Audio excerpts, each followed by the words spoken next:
ang bagong James Santos' Channel.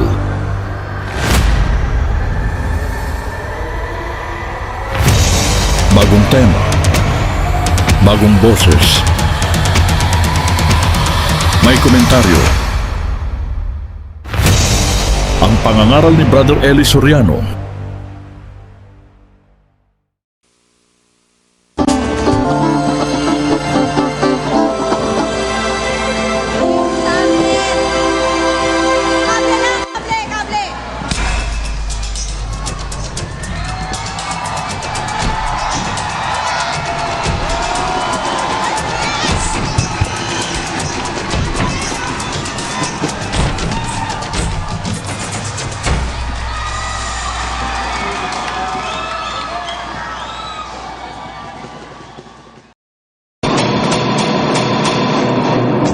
Walang takot na pagtumulgar ng mga katiwalian ng Iglesia ni Cristo. Makatotohanang paghahayag ng kabulukan ng reliyong ito.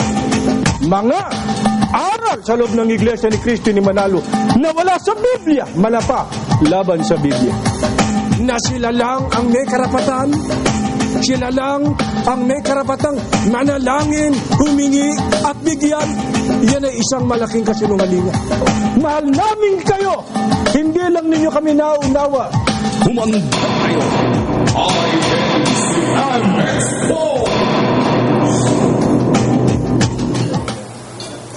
Magandang gabi po mga kababayan, Luzon, Visayas, Mindanao. Minsan pa'y bumabati kami ng isang magandang gabi. At sa bahagi pong ito ng aming pagbubunyag ay bibigyan daan po namin yung pong reaksyon ng mga kaanib sa Iglesia ni Cristo ni Manalo ugnay po dun sa ibinunyag po namin ang nagdaan.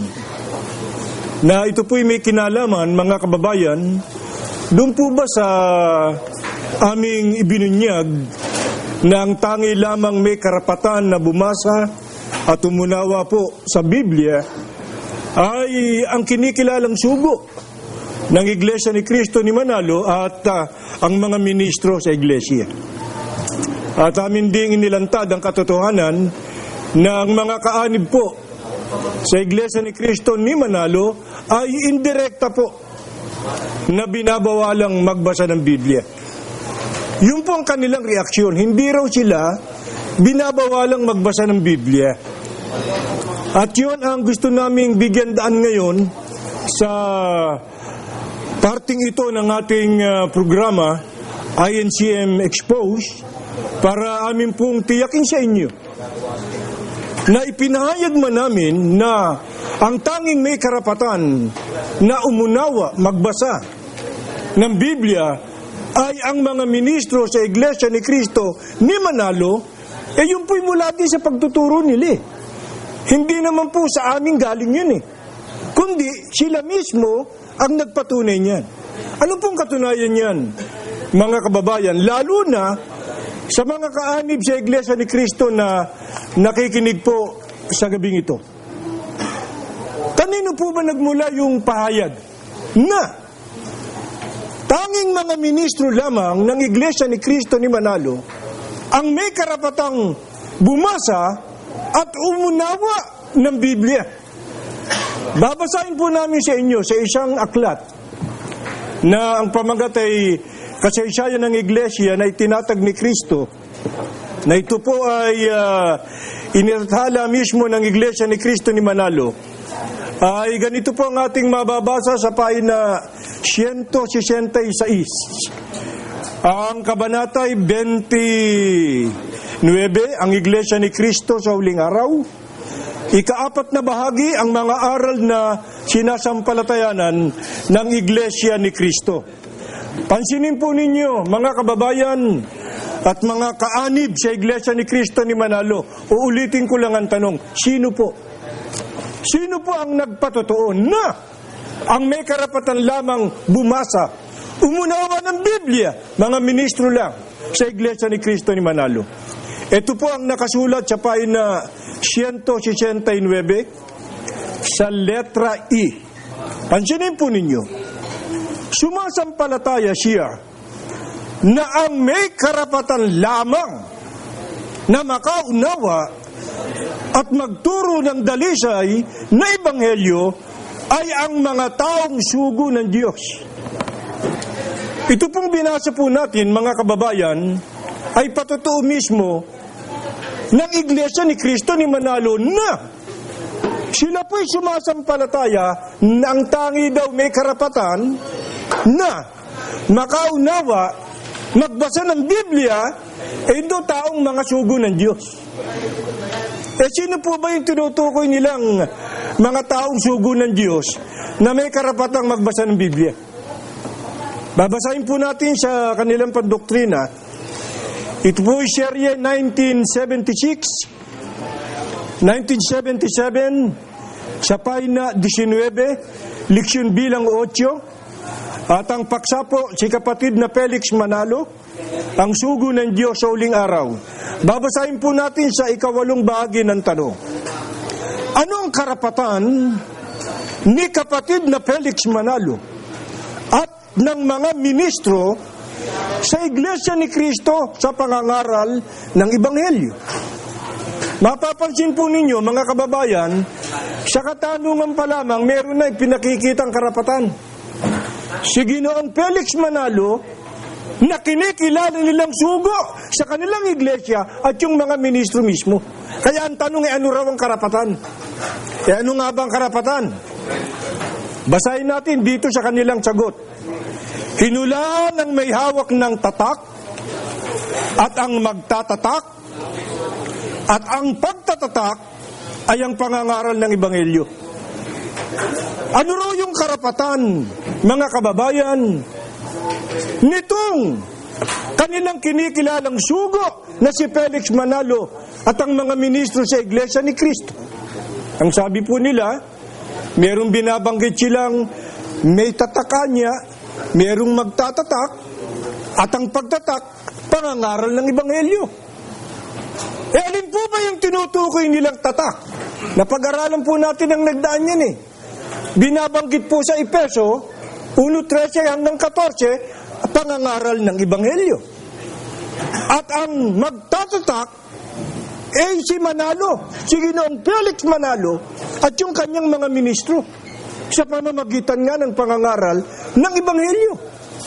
Kaya maliwanag, mga kababayan, na ang ipinakikilala po nila na tangi na may karapatang umunawa ng Biblia ay walang iba kundi ang kanilang kinikilalang sugo na si Felix Manalo at ang mga ministro sa Iglesia ni Cristo. Sila lamang, ayon sa kanila, ang may karapatang umunawa, bumasa, mangaral ng Ebanghelyo. Kaya nga nagtatatak ayon sa kanila.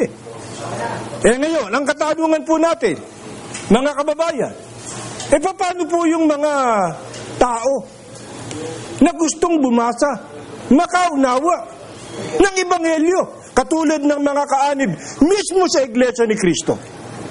Diyan po sila nagre-react Binabawalan daw kaming magbasa ng Biblia. Yun ang sabi nila, pero uulitin ko tanong. Ayon mismo sa kanila, sa tagapagturo ng Iglesia ni Cristo ni Manalo, paano po yung tao na gustong bumasa? Gustong umunawa ng mga pahayag na nakasulat sa Biblia? O tingnan ninyo ang kanilang pagtuturo. Balikan po natin itong kasaysayan ng Iglesia na itinatag ni Kristo, na ito po'y inilathala ng Iglesia ni Cristo ni Manalo. Ito po sagot nila.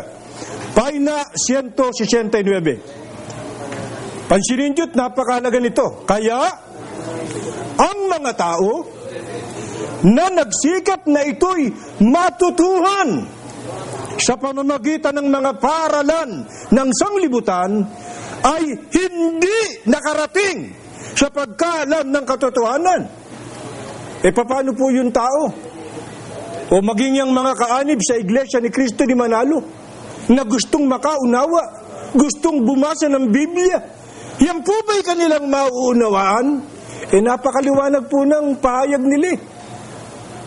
Kahit anyang tao, mag-aral pa sa paaralan, pag-aralan daw ang Biblia, hindi rin nila mauunawa. Kaya ang mga kaanib sa Iglesia ni Cristo ni Manalo, hindi po yan ini-encourage magbasa ng Biblia. Indirekta, pinagbabawalan silang bumasa ng Biblia. Bakit? Hindi rin daw nila mauunawa Kahit sila'y mag-aral sa mga paaralan, hindi nila mauunawa. Bakit hindi raw mauunawa? Yun lamang daw sugo nila. Yun lamang daw mga ministro sa Iglesia ni Cristo ang may karapatan na bumasa, mangaral, umunawa ng santong kasulatan. Yan ituro nila. Ito namang mga kaanib kasi sa Iglesia ni Cristo ni Manalo, ang gusto atang mabasa letra por letra Na ano? Bawal magbasa ng Biblia ang mga kaanib. Ano ba pagkaintindi nyo? Nung sinasabi ng tagapagturo ng Iglesia ni Cristo ni Manalo na kahit ito pag-aralan, hindi nyo mauunawa. Hindi ba ang siyang kahulugan yan? Hindi rin nyo pwedeng basahin yan Sapagkat basahin man nyo, hindi rin nyo mauunawa. Gusto ninyo, letra por letra. Just read between the lines. Ika nga. Pagka ba sinabi nila na hindi nyo mauunawa, kahit nyo pag-aralan, ano siyang kahulugan nun? Kahit kayo bumasa, hindi nyo yan maintindihan. Yan ayon sa tagapagturo ng Iglesia ni Cristo ni Manalo. Pero ayon sa Diyos. Yan ang malaking depekto ng Iglesia ni Cristo ni Manalo Yung kanilang paraan ng pagtuturo. Kaya sasangguni tayo sa Biblia. Sa mga ministro ng Iglesia ni Cristo ni Manalo, ang Biblia hindi mauunawa kahit basahin. Sa Diyos, ano ang kanyang pahayag? Totoo ba yun? Tingnan natin. Pinagbabawal ang pagbabasa ng Biblia. Tingnan nyo, sabi ng Diyos. Sa Isaiah 34:16, inyong saliksikin sa aklat ng Panginoon at inyong basahin kahit isa sa mga ito, hindi magkukulang, walang mangangailangan ng kanyang kasama, sapagkat iniutos ng aking bibig at pinisan sila ng kanyang espiritu. Ayon po sa Biblia. Totoo ba ang itinuturo, pinangangaral ng mga ministro sa Iglesia ni Cristo ni Manalo na ang Biblia, kahit basahin, hindi maunawa? Ang liwanag ng nabasa po natin. Ang sabi ng Diyos, inyong basahin. Sintido ko lang naman ang gagamitin, mga kababayan Kung ang babasa ng Biblia hindi makakaunawa kahit basahin ito, bakit ipag-uutos pa ng Diyos na inyong basahin? Di ba very simple sasabihin pa ba ng Diyos at iuutos niya inyong basahin kung ang Biblia hindi rin mauunawa? Kaya malaking kabalbalan. Isang malaking kasinungalingan. Yang pagtuturong yan ng mga ministro sa Iglesia ni Cristo ni Manalo na sila lamang ang makakaunawa at pwedeng bumasa ng Biblia, sapagkat ayon sa Biblia, mga salita ng Diyos, ang Diyos ang may utos, inyong basahin. Ba't tayo nyo ipabasa sa mga kaanib? Sa paraang hindi rin din nila mauunawa. Hindi ba ganyan ang diskarte ninyo Hindi man nyo sinasabing rektahan na wag basahin. Pero ang sabi nyo, ang Biblia, kahit basahin, hindi mauunawa. Siyang kahulugan nun. Ayaw nyo pabasahin ng Biblia ang mga kaanib sa Iglesia ni Cristo ni Manalo. Kaya tatanungin po namin kayo bilang pangwakas. Gusto naming tanungin kayong mga kaanib sa Iglesia ni Cristo ni Manalo, sino ang inyong pakikinggan? Sino ang inyong paniniwalaan? Ang mga ministro nyo? Nagsasabing ang Biblia, sila lang ang makakabasa, sila lamang ang makakaunawa? O yung sinabi ng Diyos na inyong saliksikin, inyong basahin ang kanyang kasulatan? Very simple yan, mga kababayan. Kaya dalawang bagay lamang ang pagpipilian natin, mga kaanib sa Iglesia ni Cristo ni Manalo. Sino ang susundin nyo? Yung utos ng Diyos o yung utos ng mga ministro sa Iglesia ni Cristo ni Manalo? Kung ang susundin nyo yung utos ng Diyos, makatitiyak kayo, sa langit kayo. Pero kung ang susundin ninyo ang utos ng mga ministro, makatitiyak din kayo sa impyerno kayo. At yan ang katotohanan na hindi ninyo kayang tutulan. Kaya hanggang sa muli, mga kababayan, at sana, mga kaanib sa Iglesia ni Cristo, panahon na para idilot nyo ang inyong mga mata sa katotohanan, buksan nyo ang inyong pakinig para kayo makaunawa ng tunay at dalisay na mga salita ng Diyos. Hanggang sa muli, marami pong salamat sa inyong pakikinig. Humanda kayo!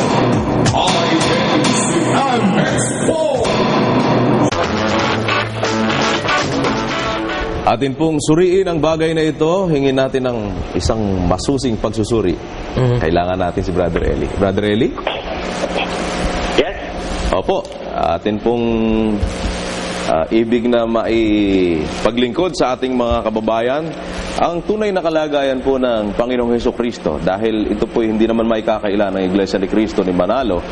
Talagang pinagbabanduhan nila, kapatid na Dani, na ang Panginoong Hesukristo ay tao. At walang pagkakataon na siya. Dahil sa ilang mga talata na hindi nila naintindihan, Brother Josel. Opo. Isa na dyan, yung kanilang pinagkakadiin-diin ay yung 8:40 ng Juan, Brother Josel. Na ang wika, ang sabi ng ating Panginoon, siya mismo may sabi, ay pakibasa, Brother Willie. Ito pong sinasabi dito. Tatapot ngayoy, pinagsisikapan ninyo akong patayin, na taong sa inyo'y nagsasaysay ng katotohanan na aking narinig sa Diyos. Ito'y hindi ginawa ni Abraham. Ayun, hindi. Ulitin mo uli. Tatapot ngayoy, pinagsisikapan ninyo akong patayin, na taong sa inyo'y nagsasaysay ng katotohanan na aking Pinipiliyog na nila dyan. Papatayin na nila dyan, Brother Willie. Apo. Taong sa inyo'y nagsasaysay ng katotohanan. Kaya lalabas dyan, ano ang sabi ng Kristo, siya kay tao na pinagsisikapang patayin ng mga Hudyo. Alam mo, kapatid na Josel, ano? Opo. Yung talata na yan ay bugbog na bugbog sa Iglesia ni Manalo yan para patunayang si Kristo ay tao, kapatid na Josel. Ngayon, kung ating susuriin yung mga kaugnay na bagay niyang 8:40 ng Juan at hindi natin puputulin yung statement ng Panginoong Jesus, makikita mo meron diyang itinatago ang mga iglesia ni Manalo Paano po yan? Halimbawa, ituloy mo lang ng kapiraso. Ito'y hindi ginawa ni Abraham. Ang sabi, no? Pinagsisikapan ninyong ako'y patayin, na taong sa inyo'y nagsasaysay ng katotohanan na aking narinig sa Diyos. Ito'y hindi ginawa ni Abraham. Alin daw yung hindi ginawa ni Abraham, Brother Josel? Yung ginagawa ng mga Hudyo na pagsikapan siyang patayin. Yung pagpatay sa kanya, hindi yun ginawa ni Abraham. Nagtaka ngayon yung mga Hudyo. Tuloy natin ang basa. Ito po ang sabi naman sa 41. Ginagawa ninyo ang mga gawa ng inyong ama. Sinabi nila sa kanya, hindi kami inianak sa pakikiapid. May isang ama kami, ang Diyos. Sinabi sa kanila ni Jesus, kung ang Diyos ang inyong ama, ay inyong iibigin ako, sapagkat ako'y nagmula at nanggaling sa Diyos, sapagkat hindi ako naparito sa aking sarili, kundi sinugo niya ako. Bakit hindi ninyo napag-uunawa ang aking pananalita? Sapagkat hindi ninyo mangyayaring dinggin ang aking salita. Kayo'y sa inyong amang diablo, at ang mga nais ng inyong ama ang ibig ninyong gawin. Siya'y isang mamamatay tao, buhat pa ng una. at hindi nananatili sa katotohanan, sapagkat walang katotohanan sa kanya. Pagka nagsasalita siya ng kasinungalingan, ay nagsasalita siya ng saganang kanya, sapagkat siya isang sinungaling at ama nito. Ayun. Yan ang kumbaga conversation na namagitan sa ating Panginoong Hesus at saka sa mga Hudyo, no? Opo. Inatangan ng Panginoong Hesus ang mga Hudyo na gustong pumatay sa kanya na sila'y mga sa dyablo. Ginagawa nyo ang nais ng inyong ama. Ang inyong ama, ang dyablo. Mamamatay tao siya buhat pa ng una at hindi nananatili sa katotohanan, sabi niya. Ngayon, bakit ako ang wika'y pinagsisikapan ninyo akong patayin na taong sa inyo'y nagsasaysay ng katotohanan na aking narinig sa Diyos? Ito'y hindi ginawa ni Abraham. Yung puntong ito'y hindi ginawa ni Abraham. Yan ang hindi pinaliliwanag ng Iglesia ni Manalo, kapatid na Dani, kapatid na Josel. Tama po yun. Kasi ang ginagawa ng mga Hudyo, patayin siya. At yung gawa na yun, sa inyo kayong amang dyablo dahil siya'y mamamatay tao. Yung gawa ng dyablo na ama ng mga Hudyo kaaway ng ating Panginoon, kapatid na Josel, ano? Opo. Tapos, ang sabi, yung ginagawa nyo na yan, ito ang wika'y hindi ginawa ni Abraham. Itaas nga natin, kapatid na William, pagbabasa, bakit sinabi ng Panginoong Hesus na ito'y hindi ginawa ni Abraham. Doon sa 39. Ito po ang sabi naman po sa 39 ng San Juan. Sila'y nagsisagot at sa kanya'y sinabi, si Abraham ang aming ama. Sa kanila'y sinabi ni Jesus, kung kayo'y mga anak ni Abraham, ay gagawin ninyo ang mga gawa ni Abraham. Ayun, kung kayo sabi ng mga Hudyo, ang claim nila, ang tatay daw nila si Abraham, ang kanilang ama. Kung anak kayo ni Abraham, dapat gawin nyo yung ginawa ni Abraham. Apo. Kayo, pinagsisikapan nyo kung patayin. Ito'y hindi ginawa ni Abraham, ang sabi niya. Apo. Ano ba ang ginawa ni Abraham, kapatid na Willie, na hindi ginawa nitong mga Hudyong kaaway niya, na ang gusto'y patayin siya? Ano ba ang ginawa ni Abraham? Tuloy. Sa talatang 56 po ng 8, Brother Eli, nagalak ang inyong amang si Abraham na makita ang aking araw at nakita niya at natuwa. Ngayon, nung si Abraham ang makakita ng kaarawan ng ating Panginoon, nagalak at natuwa. Ito naman mga Hudyo, nung makita pa ng Jesus, gusto patayin. Napo. Kaya hindi kayo anak ni Abraham dahil si Abraham di niya ginawa yan Napo. Kayo, mga anak kayo ng dyablo dahil ang inyong ama mamamatay tao, kaya gusto niyo rin akong patayin. Napo. Pero nung si Abraham ang makakita ng aking kaarawan, hindi niya ako, siya ang wika'y natuwa, nagalak siya, nakita niya ang aking araw at siya'y natuwa. Ang sagot ng mga Hudyo, sinabi nga sa kanya ng mga Hudyo, wala ka pang 50 taon at nakita mo si Abraham? ayun, wala ka pa 50 taon, nakita mo si Abraham? Ano ang sagot ng Panginoong Hesus? Sinabi sa kanila ni Jesus, katotohanang sinasabi ko sa inyo, bago ipinanganak si Abraham, ay ako nga. Kita nyo? Before Abraham was, I am. Ayun. Jesus said unto them, verily, verily, I say unto you, before Abraham was, I am. Tamo? Bago pa ipinanganak si Abraham, ako nga. Yan ang dapat mong mapansin dyan, kapatid na Joseph. Yan magkaiba yung Hudyo at saka yung si Abraham. Kung si Abraham, makita niya yung kaarawan ng Panginoon, natuwa. Nung makita naman ng mga Hudyo, gusto niyang patayin. Kaya ang sabi ni Kristo, hindi kayo anak ni Abraham, anak kayo ng tatay niyong demonyo. Kasi tatay niyo, mamatay tao yun Tama naman yun, lahat ng iglesyang mamatay tao sa demonyo yun Hindi ba, kapatid na Joseph? Opo, Brother Eli. Yun ang sabi ng Panginoong Jesus doon sa mga Hudyo, na ayaw maniwalang siya ay ang paniwala, tao lang siya. Kaya sinagot naman niya, kung tao lang siya, Bakit po pinagsisikapan patay na tao sa inyo nagsasaysay ng katotohanan? Granting na tao ko, ba't nyo kung gustong patayin? Meron ba kayong karapatan pumatay ng tao? Hindi ba? Yung ginagawa niyo na yan, hindi ginawa ni Abraham yan eh. Nung si Abraham makita kaarawan ko, natuwa pa eh. Kayo naman, papatayin niyo ako. Kaya kayo sa inyong kayong amang Diablo. Ang sabi ng Panginoong Jesus. Yung salitang nakita ni Abraham ang aking araw. Wala ka pang 50 taon, sabi ng mga Hudyo, nakita mo na si Abraham. Bago pinanganak si Abraham, ako nga. Kita mo na, paano tao yan? Hindi pa pala tao si Abraham eh. Ako nga eh. Before Abraham was born, I was in existence, sabi nung isang sali ng Biblia eh. Paano ngayon naging tao yan? Yung punto na yan, hindi nila nililiwanag yan.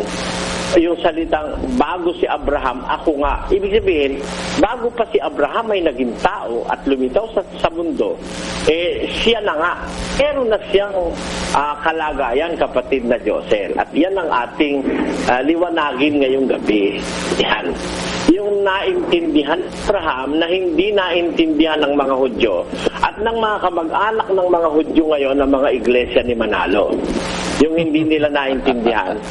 Naintindihan ni Abraham. Alam ni Abraham na bago pa siya, si Kristo'y nandoon na. Yung naging ating Panginoon sa Kristo. Umpisahan natin siguro, Brother Joseph, umpisang-umpisa. Ang paliwanag ng Biblia, mga kababayan, sundan nyo lang po. Buksan nyo inyong mga Biblia dito sa 8:12 ng Kawikaan. Ito po ang ating mababasa sa 8 at 12 po ng Aklat ng Kawikaan. Akong karunungan ay tumatahan sa kabaitan. Ang nagsasalita riyan, kapatid na Willie, ay ang karunungan, ano? Opo. Ang karunungan ng Diyos. At siya ang wika ay tumatahan sa kabaitan. Opo. Liliwanagin muna natin sa Biblia, no, kapatid na Willie. Ang karunungan ba ng Diyos, ano ba yan? Sino yan? Kung ang pag-uusap Biblia, kasi ang paliwanag ng mga iglesia ni Manalo, iba raw yung karunungan ng Diyos sa paglalang at iba raw yung karunungan ng Diyos sa pagliligtas. Yun ay napakamali. Wala namang sinasabing maraming iba't ibang karunungan dyan, kundi ang sabi dyan, akong karunungan ay tumatahan sa kabaitan. Alamin muna natin sa Biblia, alin ba yung karunungan na yan, kapatid na Josel, kapatid na Dani, no? Na nagsasalita sa 8:12 ng Kawikaan. Alin ba yung karunungan na yan ng Diyos? Pakinggan nyo, mga kababayan, nasa 1:24 po ng unang Korinto. Ito po ang nakasulat. Ngunit sa kanila na mga tinawag, maging mga Hudyo at mga Griego, si Kristo ang kapangyarihan ng Diyos at ang karunungan ng Diyos. Meron pa bang ibang karunungan ng Diyos, kapatid na Dani? Wala na pong iba dahil ginamitan po ng definidong article na ang. Oo. Si Kristo ang kapangyarihan ng Diyos at ang karunungan ng Diyos. Definite article ang ginagamit niya, di ba? Ang karunungan ng Diyos ay ang Kristo. Ang sabi, si Kristo ang kapangyarihan ng Diyos at ang karunungan ng Diyos. Maliwanag yan, ano? Ngayon, balikan natin ang sabi ng karunungan, kapatid na Josel, na yan palang karunungan na yan ng Diyos, ay ang ating Panginoon sa Kristo pala yan, no? Balikan natin ang sinasabi at pagtatapat ng karunungan ng Diyos. Doon sa 8:22 ng Kawikaan, balikan natin. Inari ako ng Panginoon sa pasimula ng kaniyang lakad, bago pinasimulan ang kaniyang mga gawa ng una. Matanda pa pala ito, kapatid na Willie. Una pa pala ito sa lahat ng ginawa ng Diyos, di ba? No? Opo. Bago pa pasimulan ng Diyos ang kanyang mga gawa ng una, inari na siya yung karunungan. Sabi nung karunungan, the Lord possessed me in the beginning of His ways, before His works of old. Yan. Inari ako ng Panginoon sa pasimula ng kanyang lakad bago pinasimulan ang kanyang mga gawa ng una. Sabi nung karunungan. Na yung karunungan na yan, ayon kay San Pablo, si Kristo yan. Siya ang kapangyarihan ng Diyos at siya ang karunungan ng Diyos. Ito palang karunungan ng Diyos, inari na ng Panginoon sa pasimula pa ng lakad bago pa pasimula ng kanyang gawa ng una. Ano pa ang sabi ng karunungan? Tuloy natin sa 23. Ako'y nalagay mula noong araw, mula nang walang pasimula, bago nalikha ang lupa. Ba, nauna pa pala sa lupa ito, Brother Willie. Ano? Opo. Nakalagay na raw siya mula nung araw, mula nang walang pasimula. Kung birahan ng iglesia ni Manalo yan, si Kristo lang nung una, plano lang Panukala raw, panukala, Brother Willie, Brother Joseph, no?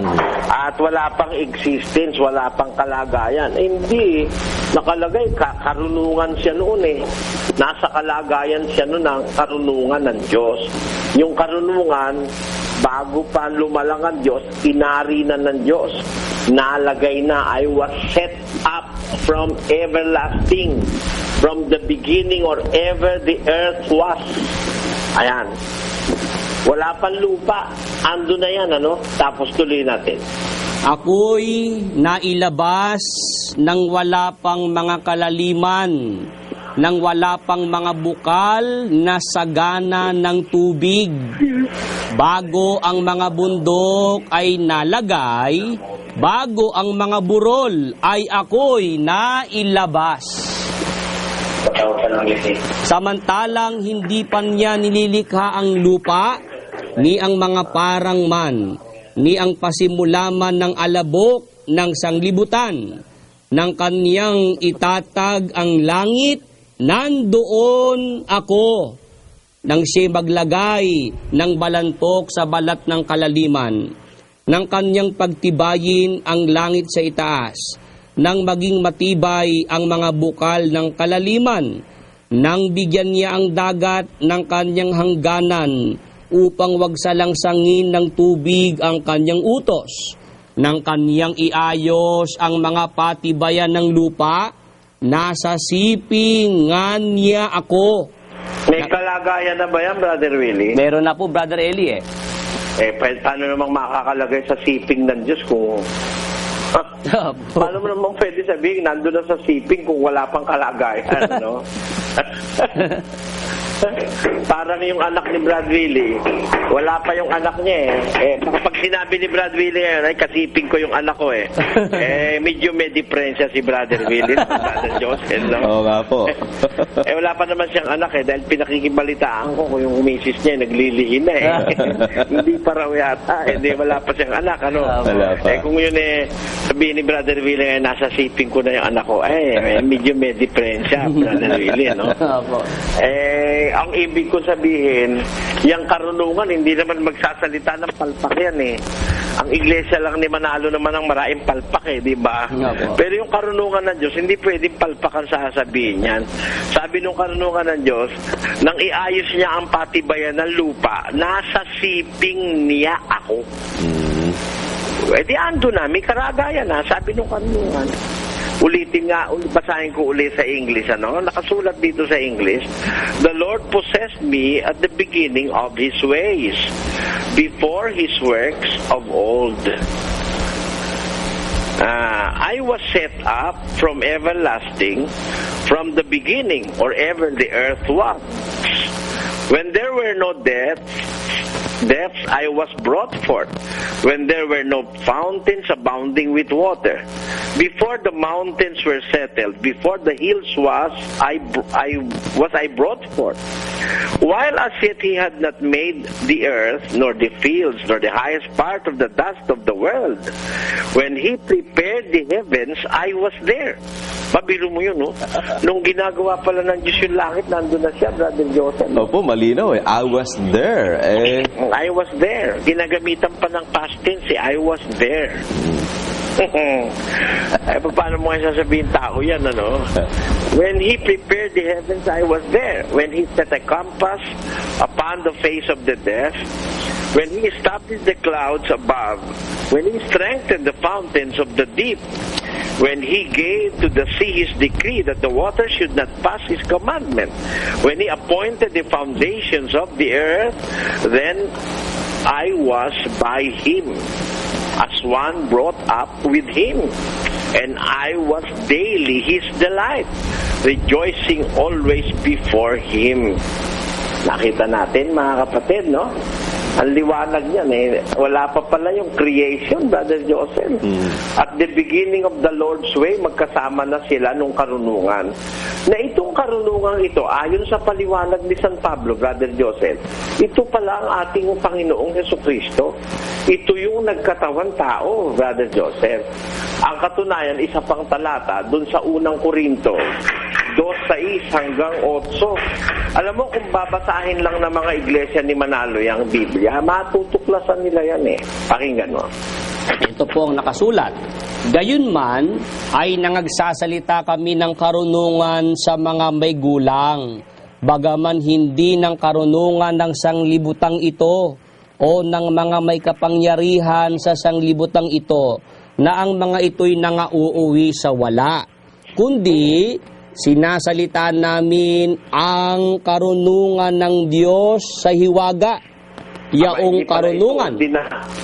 Hindi ito ordinaryo karunungan. Kapatid na Willie. Opo.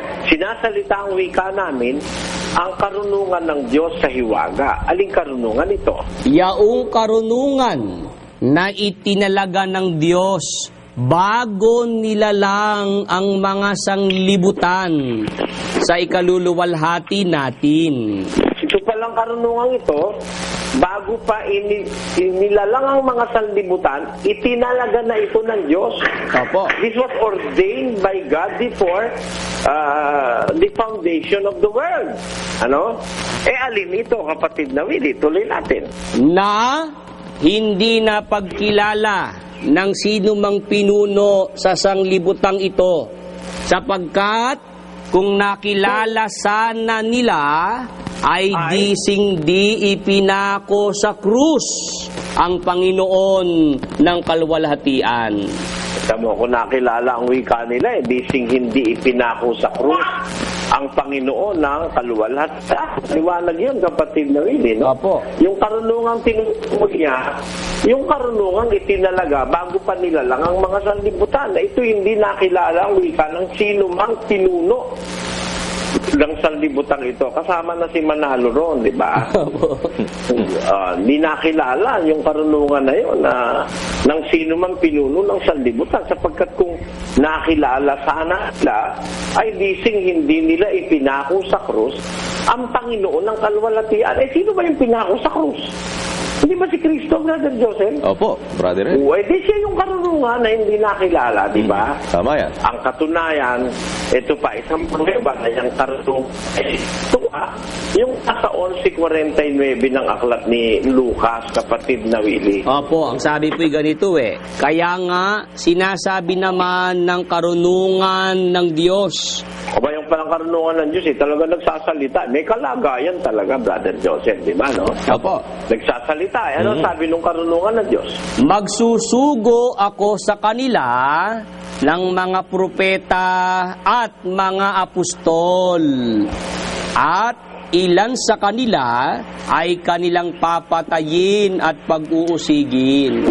Ba, yung pala naman ang sabi ng karunungan magsusugo ako sa kanila ng mga propeta at mga apostol, at ang ilan sa kanila ay papatayin at pag-uusigin. Yung palang karunungan mismo na yan ang nagsugo, kapatid na Joseph, ng propeta at mga apostol. Sino ba nagsugo sa mga apostol? Ang ating Panginoong Jesucristo. Ang ating Apo. Panginoong Jesucristo po, Brother Eli. Tingnan na nagsugo ng mga apostol. Sino ba yun? Wala, really? Wala ang audio ni Brother Eli. Sa 20 ng San Juan, Brother Willie. Opo, ito po ang sinasabi po sa aklat ng San Sino Juan. nagsugo sa mga apostol? Opo, ito po'y nasa kapitulo 20 ng San Juan, at ang talata naman po ay 21. Sinabi ngang muli sa kanila ni Jesus, kapayapaan ang sumainyo. kung paanong pagkasugo sa akin ng Ama, ay gayon din naman sinusugo ko kayo. Sino ang nagsugo sa mga apostol? Ang Panginoong Hesukristo po, Brother Eli. Sino ba nagsugo sa mga apostol ayon sa Lucas 11:49? Yung karunungan po ng Diyos, Brother Eli. Ay, sino yung karunungan ng Diyos? Si Kristo po yun, Brother Eli. Kahit na nga nung analogy gawin mo dyan, magkakaduktong yan eh. Si Kristo nga yung karunungan ng Diyos, wala pang langit, nando na, existing na, di ba? Opo. Yan. At paano kaya ngayon yan lalabuin? Paglabo nila, babasahin yung kawikaan sa Ingles, at ang sasabihin, she. Yun daw karunungan, she. Paano si Kristo yun? Feminine gender, she. Paano hindi pa nagkakatawan tao nung karunungan pa nga, di ba kapatid na Joseph? Opo. Para lang yung si Kristo isinimboliko sa bato, di ba? Siya yung bato na nasa 16-18. Hindi naman tutulang iglesia ni Manalo kung siya yung bato na yon. Pero yung nandun sa 16-18 ng Mateo, Petra yon. Feminine din yun eh. Brother Joseph? Oo nga po. Pero tanungin mo yung feminine na Petra, kung si anong paniwala nila, yun din si Kristo, di ba?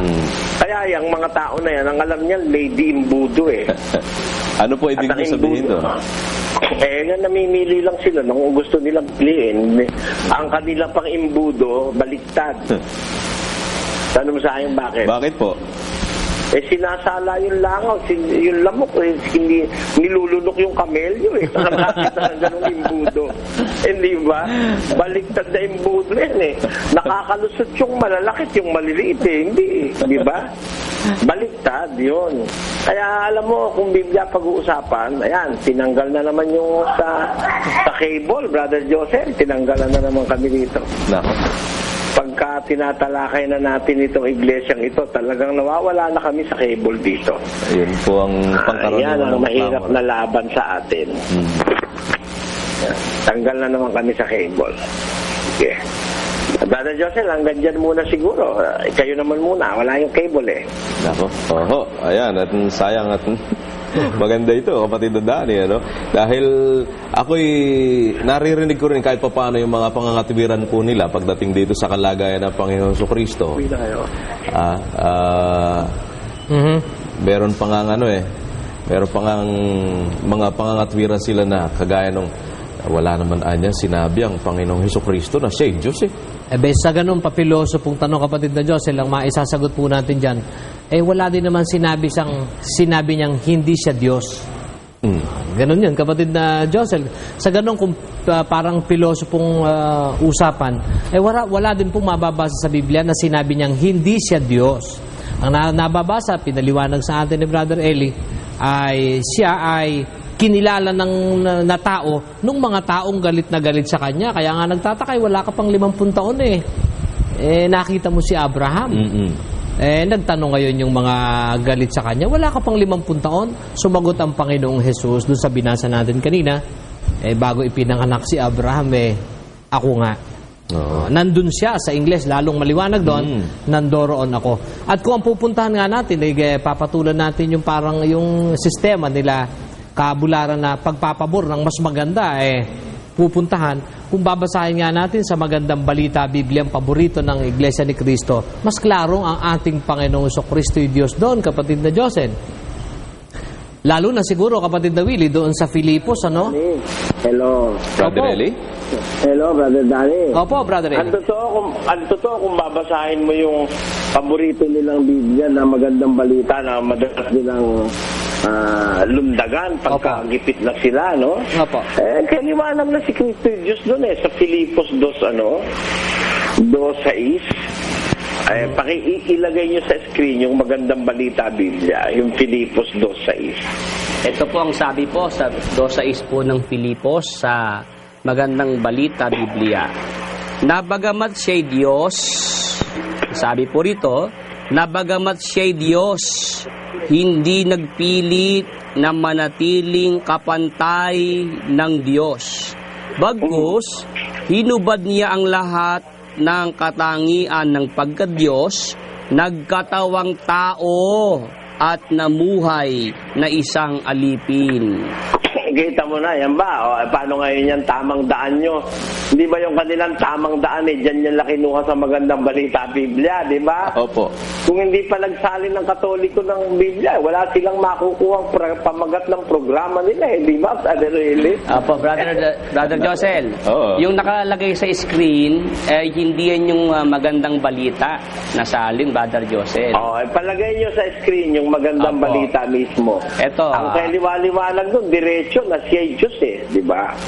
kapatid, ating kuhanan, wala yata sila ron Ilagay mismo sa screen yung salin ng magandang balita. Filipos 2:6. Ang dali lang, Brother Josel. Pero Brother Eli, meron po akong narinig Sinasabi nila, Brother Josel, Na? bakit daw pagka sila gumagamit ng magandang balita, meron tayong sinasabi, Brother Josel. Oo. Samantala, pag tayo naman na gumagamit, wala naman tayong problema, Brother Josel.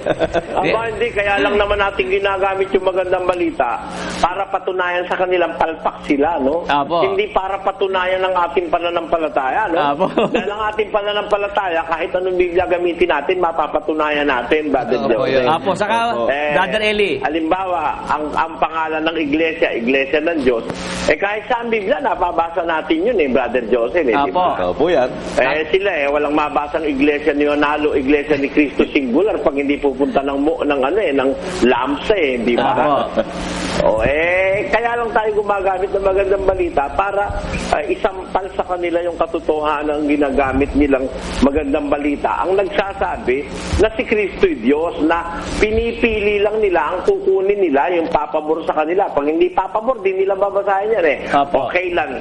Kailan? Hinahamon ko ang iglesia ni Manalo. Kailan nila ginamit yung Filipos 2:6 pinakita sa telebisyon? Apo. Galing sa magandang balita. Ginamit na nila? Hindi po. Hindi nila gagamitin yan. Matatapos naman doon, hindi nila gagamitin yung 2:6 ng magandang balita Tama po sa leg nila yun ba't naman ginagamit nila yung tamang daan doon sa magandang balita? Saka po, Brother Eli, Brother Josel, Oo. wala tayo namang sinasabi, kag hindi gaya nila, na yung mga Katoliko sa demonyo, Brother Josel, di ba? Oo. Hindi natin sinasabing yung mga Katoliko na nagsali ng magandang balita sa Biblia mga sa demonyo. Sila kakatuwa Sabi nila mga Katoliko raw sa demonyo. Tapos ginagamit nila yung salin ng Katoliko. Ang ginagamit nila yung salin ng demonyo. Talaga naman po. Di ba? At yan ay pinatutunayan nga ng Pasugo sa August 1961 issue. Ang kanilang sinasabi, sa wakas ang wika ng lathalang ito, dapat nating itakwil ang mga paring Katoliko at mga pastor protestante sapagkat sila ay mga ministro ni Satanas. Dapat din nating itakwil ang Iglesia Katolika. Yun ang nagsali ng yung mga yan ang nagsali ng magandang balita Biblia. At ang iba't ibang Iglesia Protestante sapagkat sila ay hindi sa Diyos kundi sila ay kay Satanas o sa demonyo. Ayan. Hindi pa maliwanag yan. Ngayon, pakita natin yung magandang balita Biblia. Anong sabi doon sa Filipos 2:6? Ito po ang sabi sa Filipos 2:6. Nilagay niyo na ba sa screen? Apo, ito po. Pakita po sa screen ang Filipos 2:6. Basahin po natin muli. Ito po ang sinasabi rito. Na bagamat siya'y Diyos, hindi nagpilit na manatiling kapantay ng Diyos. Bagkus, hinubad niya ang lahat ng katangian ng pagka-Diyos, nagkatawang tao, at namuhay na isang alipin. Nalagay ba sa screen, Brother Josel? Opo. Nalagay. Wala kasi kami monitor Binaboy na yung cable dito Yan. Talagang ganyan yung mga demonyo talaga. Pinangangaral yung salita ng Diyos binababoy yung cable Mga demonyo talaga yung may mga gawa. Kung pwede lang tayong barilin yan sa TV, babarilin na tayo. Nung mga gumagawa ng ganyan sa cable, Brother Joseph Oo. Kaya ngayon, salita ng Diyos ito nakalagay na si Kristo ay Diyos talaga, Apo. di ba? Sasabihin nila, mababasa mo ba ka sa Biblia? Mababasa ko. Di ba yung magandang balita Biblia ang ginagamit nyo? Sabi si Kristo Diyos. At basahin pa natin yung nasa Roma sa magandang balita rin, Brother Willie. Opo, yung sinasabi po sa 9:4. Opo, ang nakasulat po ganito po sa magandang balita. Sila'y mga Israelita at itinuring ng Diyos na mga anak niya. Nakita nila ang maliwanag na tanda na nagpapakilalang siya'y kasama nila. Sa kanila nakipagtipan ng Diyos. Sa kanila rin ibinigay ang kautusan, ang tunay na pagsamba at mga pangako. Sila'y nagmula sa mga patriarka at sa kanilang lahi nagmula ang Kristo nang siya'y maging tao. Diyos na kataas-taasan na pinapupurihan magpakailanman. Amen. Kita mo, si Kristo pala, Diyos nakataas-taasan di ba? Apo. Bago naging tao, di ba? Nagkatawang tao. Yan nagkatawang tao talaga Brother Joseph, sinasabi dyan sa magandang balita Biblia, di ba? Opo. Kaya, alam mo,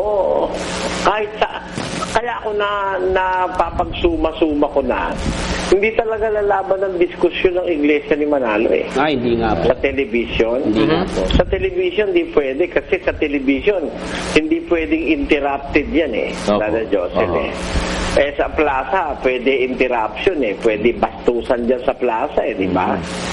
At saka pwedeng gipitan dyan, dadalhan ka ng milyon yan at manginginig na yung mo yung mic mo manginginig. Doon sa plaza ng Tanay, tinanggal yung mic namin Opo, saka po yung madaling... trompa, pinutol Madali pong yung tawad ng trompa, pinutol. Ano yung sinasabi mo, Brother Willie? Madali pong mag-brown out doon, Brother Eli, pag sa plaza. Tapos sila maglalabas sa generator. Ano maglalabas? May nakahanda silang generator. Parang isa Sorsogon kapatid na Saan nangyari yun? Brother Joseph, saan nangyari yun? sa Sorsogon po. Ano lang? Kapatid na Dani. Doon sa pagdidibatihan sana. Oo, sa ano po yun, sa isang sulok na bundok, isang barangay, yun ay sa Rizal, kapatid na Josel. Kung saan, may naka-schedule po tayong debate doon. Pagdating natin, ay may power pa.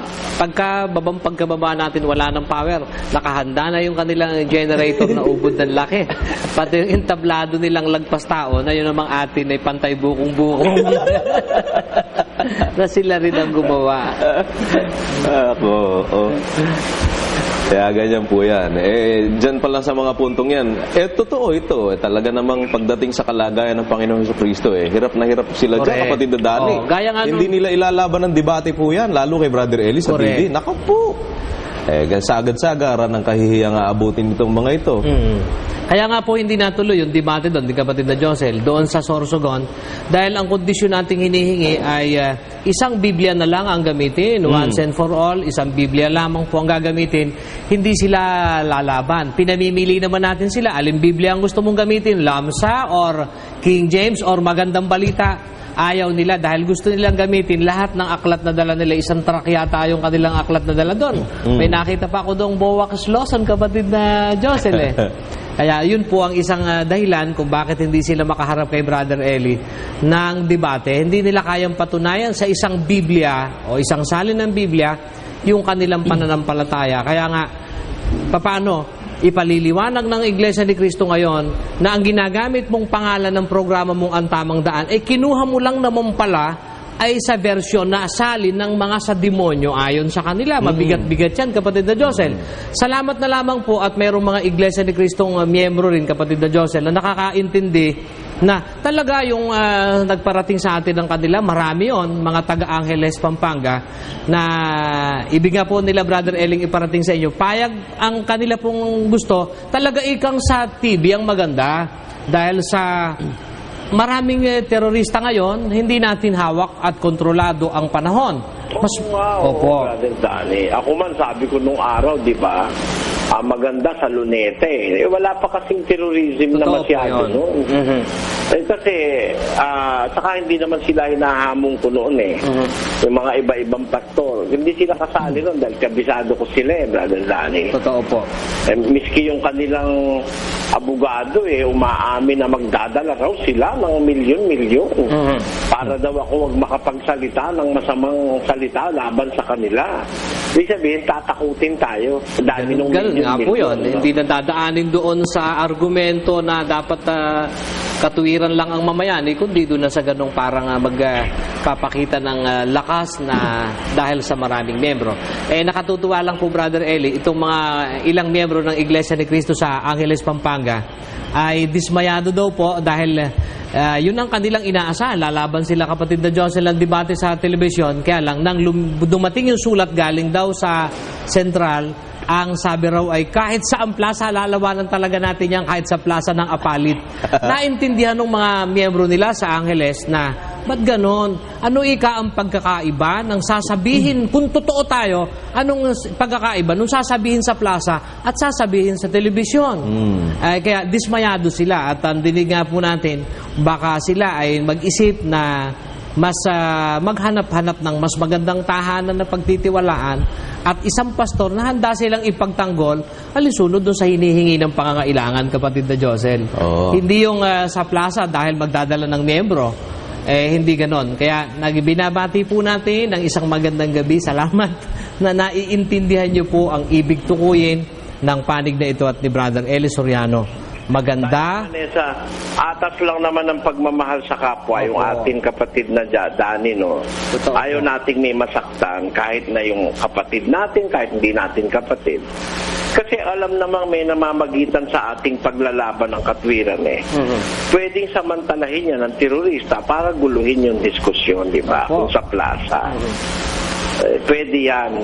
May masasaktan, Brother Danny. At saka, pagka yun lang halimbawa, mayroong naghagis ng bomba, hindi yung mamamatay sa bomba, inaalala ko eh. Dahil yung bomba naman nakapaligid lang doon ng immediate nun eh. Pero yung pagkakaroon ng stampede, ay Brother Danny, napakaray nun. Opo, totoo po yun. Kung milyon ang dadalo, hindi ba? Naku, pagkaray-ray nun, kapatid na Danny, masasaktan pag nagkaroon ng stampede. Tiyak po yan.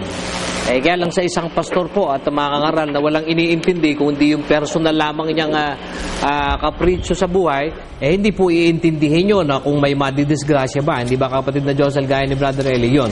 Ang ating stand, kawaawa ang sino mang mapipinsala. Samantalang maiiwasan naman, matutuloy ang laban, kapatid na Josel. Kung anong pagkakaiba, anong ibig bang sabihin, mabobobo si Paul pag nasa harapan na ng telebisyon at tatalino siya pag nasa luneta? Kasi nga, Brother Danny, mga hindi sibilisado yung mga yan eh. Yung mga tao na yan sa pakikipaglaban. Kung ating babasihan lang, Brother Danny, yung ginagawa nila Marit Pare, yung debate nila, di ba, sa programa nila, sino ba, gaano ba karaming tao nakikinabang doon sa mga usapan na yun, Brother Danny, Brother Joseph? Napakarami nun, kapatid na Willie, dahil yun ay sumasahim papawid sa buong mundo. Oo, kita mo? Kung yun sa isang plaza lang gagawin, Brother Danny, Brother Joseph, limitado lang yung mga tao makakasaksi nung pag-uusap, hindi ba? Correct. Hindi gaya sa telebisyon, sila'y kabado, Brother Joseph, Brother Danny. Kaya, siguro, yung pong mga miyembro nilang taga-Angeles, pasyal naman po kayo dito sa amin. Huwag kayong magbantulot. At nakikita naman natin, meron tayong isang mangangaral na nangunguna sa pakikipagbaka. Huwag kayong papayag na paakay sa isang pastor na nigapatak na boses, hindi mo marinig. Ano nga ba talaga ang stand natin? Kasi itong mga ito mga ano lang naman to kiyaw lang naman, kapatid na Josel. Hindi official lang sasabihin ito dahil pwede pang pamalian nung mas nakatataas na opisina sa kanila. Di ba, kagaya sa atin, si Brother Eli na po mismo ang nagsasalita para sa amin lahat. At hindi naman mahirap na suriin, kapatid na Danny, Brad Willie, kung yun bang mga mangangaral natin talaga'y tapat o hindi kagaya po ng kanilang ginagawa, isipin mo, hindi nga sila makapagbukas ng linya. Paano pa silang lalaban ng debate, no? Pero alam mo, pagdating sa ibang bagay, nagbubukas sila ng linya ng telepono. May mga caller sila dun sa komentaryo Pagka chismis ang pag-uusapan, inaanyayahan nila ang kanilang mga taga-subaybay, kung meron man, na tumawag sa kanila at May mga palutang kasi sila eh. Alam mo, dami nilang mga character assassination, ano? Brad Willie, Brother Eli, Brad Danny. At pagka sila nagpalutang ng kung anong chismis sa ere, hindi lang po anya namin masasabi sa inyo eh. Tumawag na lang kayo sa amin. Ito mo pagdating sa chismis, bukas ang linya ng telepono nyo. Pagdating sa katwiran, hindi kayo makapagbukas. Oh, di ba? Paano kayo ngayon yan? Mangangaral ba kayo o ano ba kayo? Showbiz chismax? Ba't kayo nagkaganyan dyan? Di ba? Sa bagay ano na yan naintindihan na po ng mga tao bakit ganyan. Kasi nga, basta Brother Josel, Brother Eli, basta sa Net 25, panoorin mo yung programa ni Totoy Talastas at saka si Seneta at Tunisio. Bukas ang linya, bukas, hindi grounded. Bakit pagka ang tamang daan grounded ang... Kaya nga, Brother Josel, hindi na umulit Isa sumubok nangayaw ka agad. Ayan. At siguro kapatid na Willie, Brad Josel, kagaya po na naipangako ni Brother Eli kagabi, samantalahin na natin ito bago tayo maubusan. Yung pong ipinangako ni Brother Eli na ating mga sasagutin, na mga paratang na mga lilipad ng ating mga kaibayo sa pananampalataya, meron po tayong ilang naihanda ngayong gabi. Sige po, at kung... Hindi pa mamaya yan pagkatapos ng speaking. Mahaba-haba po kasi ito, Brother Eli. Baka po tayo kapusin. at meron din po tayong legal at spiritual kasi mamaya. Ganun ba? O, di umpisahan na natin, Brother Danny. Sige po. Makapagbawas na tayo kahit pa paano ng ilang dapat na maisalang natin, kapatid na Danny. Brad Mel, umpisahan natin. Pinamamarali raw po ng mga taga-Net 25 na dati siyang Inc. Minister o Iglesia ni Cristo Minister. Malayo-malayo po sa katotohanan Ang sinasabi niyang ito, wala naman pong dahilan para gawin natin ito kapatid na Michael. Opo. Hindi po natin umiimbento kapatid na Michael Opo. Para lamang iligaw. Invento raw natin yun. Brother Danny, invento raw natin yun na yung sinabi ko pinamamarali nila na ako'y dating ministro na Iglesia ni Manalo. Invento, pakita nga natin yung nakita natin sa Dream Broadcasting. Nakalagay na information na isinupply nila sa Dream Broadcasting. Pakita natin sa television. Lagyan natin. Ito po yan. Ating basahin, kapatid na Danny, para sa mga nakikinig po sa kanilang mga radyo. Ayan, Ang Tamang Daan, Arts, Culture, 2003. An Iglesia ni Cristo program in which the main purpose is to refute the teachings of former INC minister Eli Soriano and prove that his established religion, ang dating daan, is a false belief. Kita po Brother Josel yung logo ng Net 25 dyan, di ba? Pakita nga natin ng yan. I-move natin konti. Sa TV yan Opo. Di ba? Kita yung logo, tapos ngayon itatanggi mo kabularan. Hindi ko alam kung kung magsalita kayo, sinasabi niyo kami mga bulag. Kayo naman nagdudumilat yan sa TV pa ninyong nakalagay, may logo pa nga, Net 25 yan itatanggi ninyo. Sa bagay, naintindihan ko kayo karangalan nyo kasi nasabihin na si Brother Eli dati nyong ministro, bagaman hindi totoo, kapatid na Danny. Correct.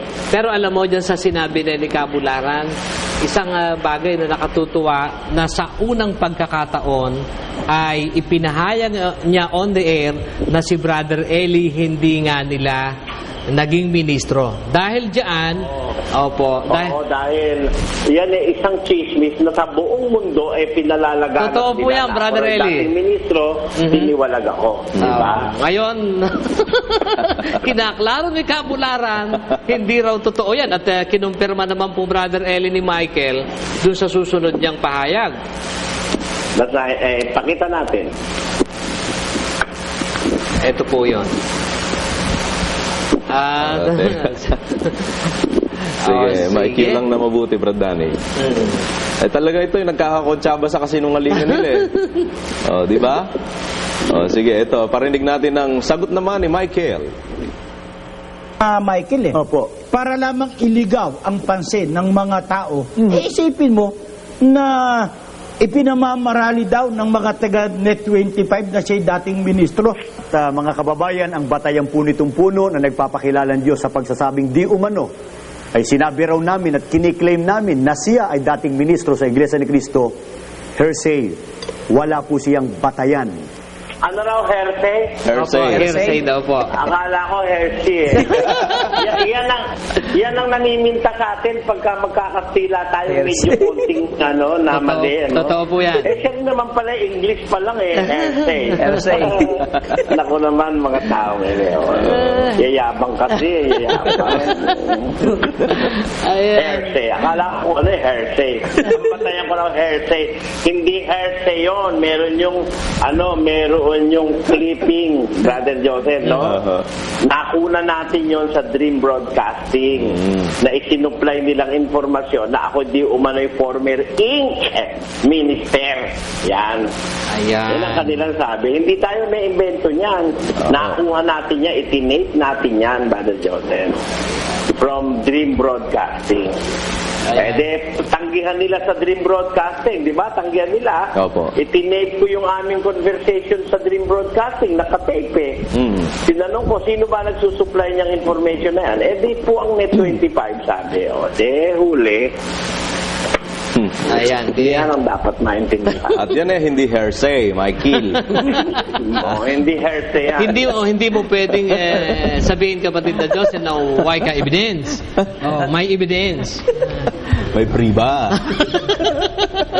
Kaya, alam mo, kapatid na Josel, tuntua ako kayong gabi dahil sa unang pagkakataon, nakapagbigay po ng opisyal na pahayag ang Iglesia ni Cristo ni Manalo na si Brother Eli ngay ni kailanman ay naging ministro ninyo. Dahil mula ngayon, hindi na kayo paniniwalaan ng tao sa inyong paninira sa mga pulpito na ay kaya lang naman ikayan si Ginoong Soriano yung dating ministro yan dito para madaling iganon sa tao yun, kapatid na Josel. Pero ngayon, yan na, opisyal lang sabi ni Kabularan. Salamat sa iyo, Kabularan.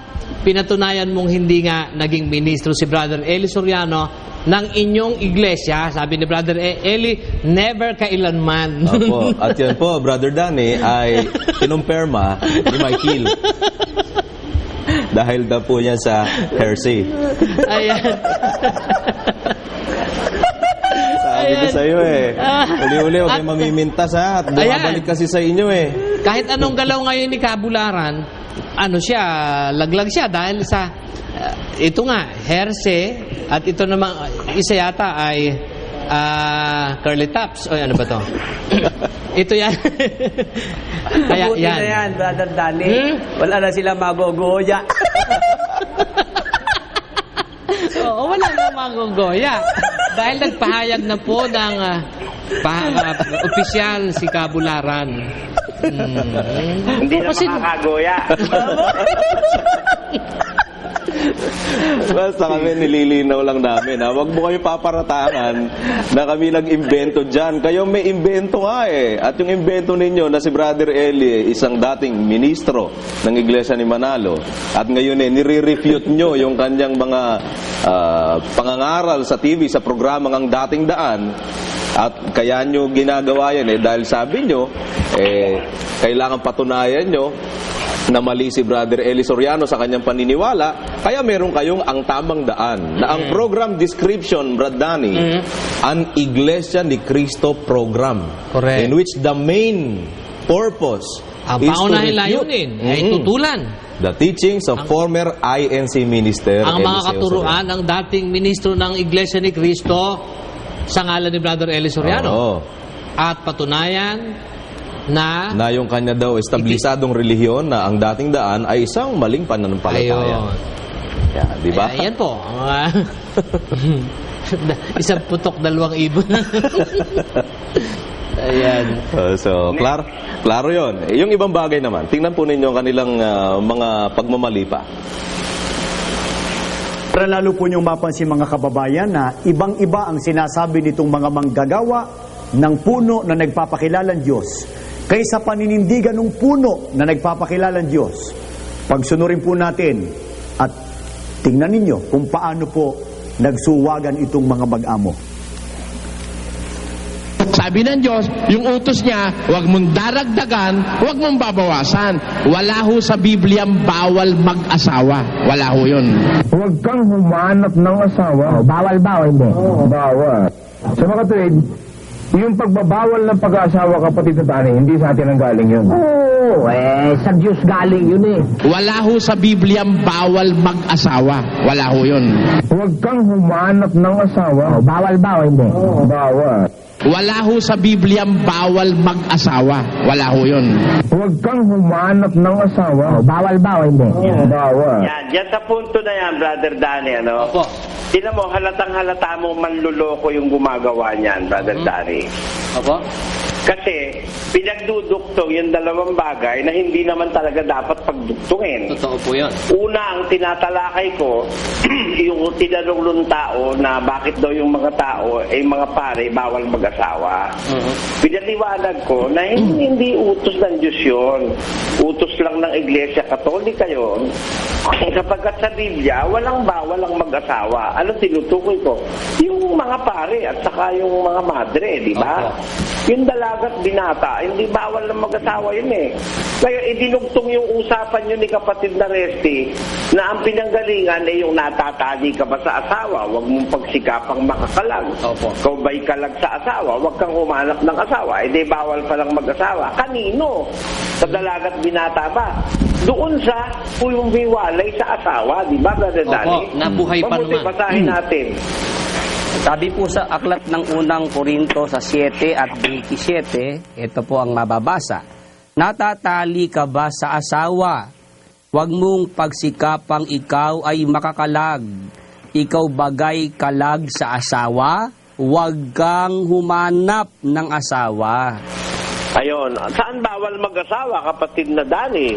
Yun doon po sa naghiwalay na mag-asawa, nabuhay pa yung asawa niya. Oo, yun. Yun ang sinabihan, huwag kang umanap ng asawa. Yun ang sinasabi ni Brother Resti na pagbabawal na sa Diyos nang galing. Sino binabawalan? Yung mag-asawang buhay pareho at naghiwalay, di ba? Opo.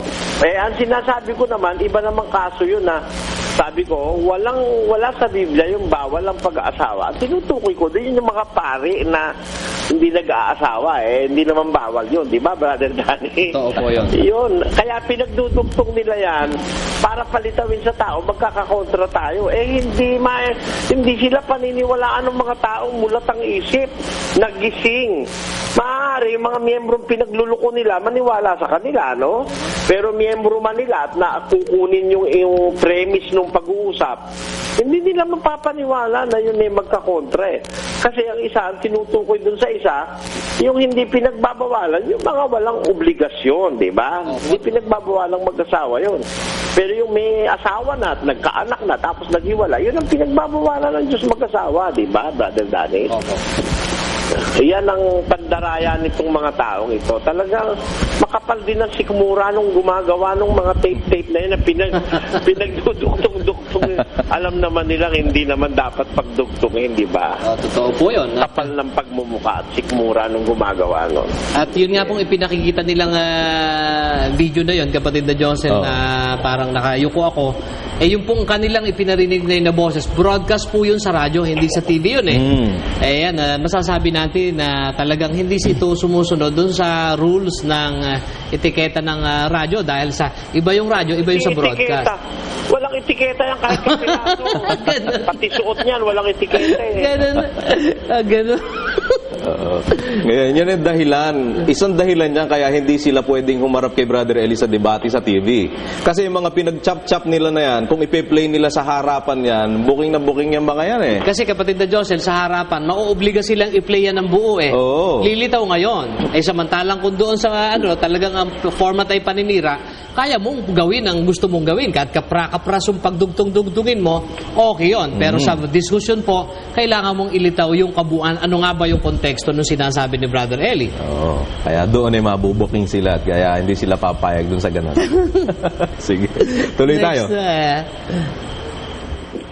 Ito, laliman pa ho natin ang ating pagsusuri.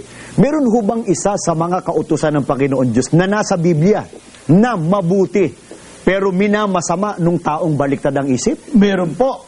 Itong mababasa po natin sa Genesis 2, ang mga talata po ay 18, 21 hanggang 24 pa aking babasahin. At sinabi ng Panginoon Diyos, Sandali, Brother Mel. Sandali, ano? Aha, Brother Eli. Pansinin nyo ha, Brother Mel. Yung babasahin nila, ang tanong ni Herse, yung ano pangalan nun? Michael. Si Michael. Ang Opo. tanong ni Michael ganito, meron daw bang utos ang Diyos na mabuti? Minamasama raw nung baligtad ang isip. Bakit? Para sa kanila, yung babasahin nila, utos ng Diyos, no? Opo. Talinuhan nyo, mga kababayan, no? Yung babasahin. Iliwain mo ng konti rin sa umpisahan ni Michael, ano? Utos ng Diyos daw yan, ha? Utos. Kaya, yung babasahin naman ni Bularan, yun ang sinasabing tugon kay Michael na yan daw utos ng Diyos. Pero papatunayan ko, hindi utos yan, Brother Joseph. Ngayon, Parausin muna natin yung kanilang katarantaduhan. Sige. laliman pa ho natin ang ating pagsusuri. Meron ho bang isa sa mga kautusan ng Panginoon Diyos na nasa Biblia na mabuti pero minamasama nung taong baliktad ang isip? Meron po. Kautusan Itong daw, ha? Kautusan daw, ha? Meron daw, sabi ni Bulara. Alin yun? Tuloy. Sa Genesis 2, ang mga talata po ay 18, 21 hanggang 24 pa aking babasahin. At sinabi ng Panginoon Diyos, hindi mabuti na ang lalaki ay mag-isa.